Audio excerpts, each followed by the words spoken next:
निवेशकों के साथ हुई एक बड़ी लूट की। सोने में निवेश की बात कहकर 1.5 साल में रकम पर करीब 100 गुना मुनाफे तक का झांसा देकर गोल्ड सुक कंपनी के संचालक करीब 3 अरब रुपए लेकर चंपत हो गए हैं।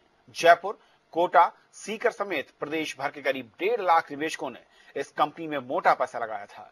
कंपनी संचालकों के गायब होने से अब पैसे का डूबना तय बताया जा रहा है। उधर कंपनी के करीब आधा दर्जन जिलों में जो कार्यालय थे उन पर ताले मिले हैं और यहां पर काम करने वाले कर्मचारी नदारद हैं।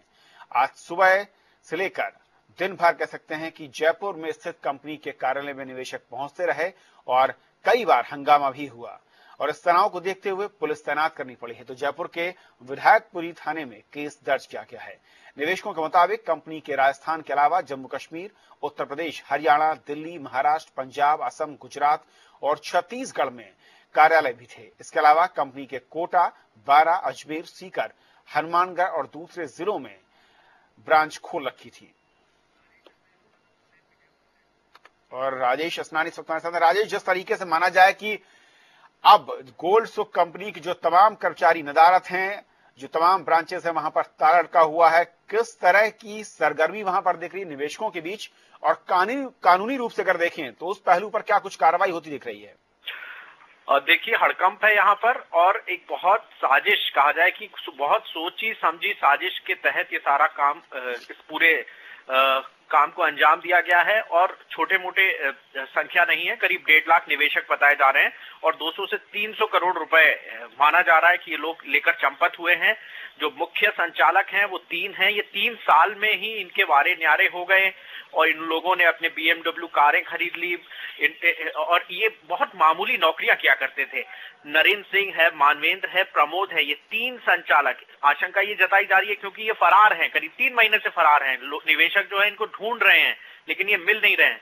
कुछ समय पहले एक फार्म हाउस पे एक निवेशक जो है उसकी कुछ माफ कीजिएगा, जो एक संचालक है उसकी बात निवेशकों से हुई थी, लेकिन अब इनका कोई अता पता नहीं है और मामले दर्ज होना शुरू हो गए हैं क्योंकि संख्या बहुत ज्यादा है। करीब 1.5 लाख के लोग हैं राजस्थान में जिन्होंने इन्वेस्ट किया था और इनके पास कुछ 4 स्कीमें थी और इन 4 स्कीमों में लोगों को आसानी से फंसाया इन लोगों में। और खास बात ये भी है, कविंद्र सूखदार जो है, चाहे वो सांसद हो चाहे वो विधायक हो, ये लोग आके इनके दुकानों के, इनके शोरूम्स के उद्घाटन करते थे ताकि लोगों को भरोसा हो सके। इसी वजह से निवेशकों ने इसमें इन्वेस्ट किया। लेकिन राजेश, एक बड़ा सवाल ये है कि अरबों रुपए निवेशकों को लेकर चंपत होते हैं, सिस्टम और वहां पर जो निगरानी तंत्र है, क्या ये माना जाए कि सबकी आंखों में धूल झोंका गया या फिर कहीं कोई मिलीभगत जिसके बाद इस पूरे खेल को यूं अंजाम दिया गया?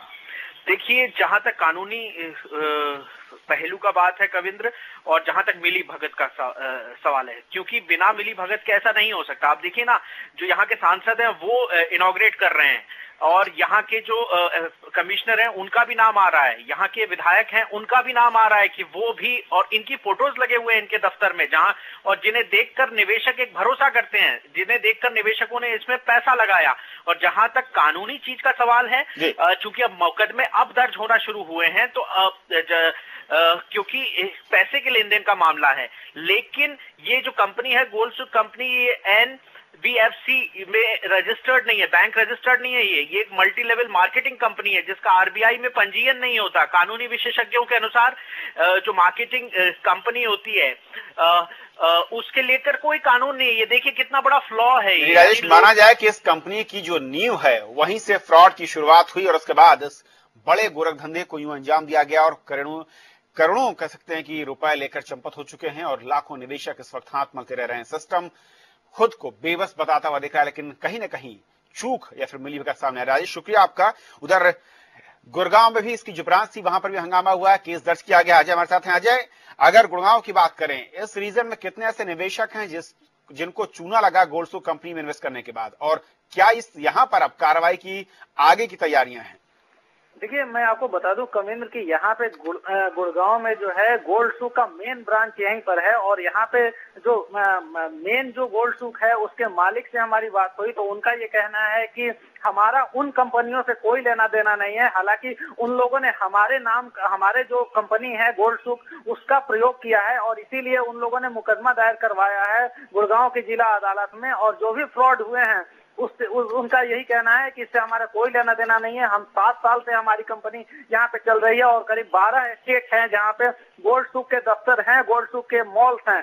तो इनसे उनसे उनका कोई लेना देना नहीं है। बस उनका यही कहना है कि जो कुछ भी हुआ है ये अनफॉर्चुनेट है और इससे हमारा कोई लेना देना नहीं है। जो लोग हमारे नाम को प्रयोग कर रहे हैं उनके खिलाफ हम कार्रवाई चाहते हैं और इसीलिए आज उन लोगों ने गुड़गांव की जिला अदालत में एक मामला दर्ज करवाया है। जी चलिए अजय, शुक्रिया आपका। तो अजय बता रहे हैं कि गोल्ड सुक कंपनी जो कि हेड ऑफिस गुड़गांव बताया जाता है, उन कंपनियों के मालिकों का कहना है कि उनकी कंपनी के नाम का दुरुपयोग किया गया है और उनका इस पूरे घोटाले से कहीं कोई लेना देना नहीं है और इसीलिए उन्होंने पुलिस में एफआईआर भी दर्ज करवाई है। छोटा सा ब्रेक, कुछ और बड़ी खबरें वापस लौटेंगे।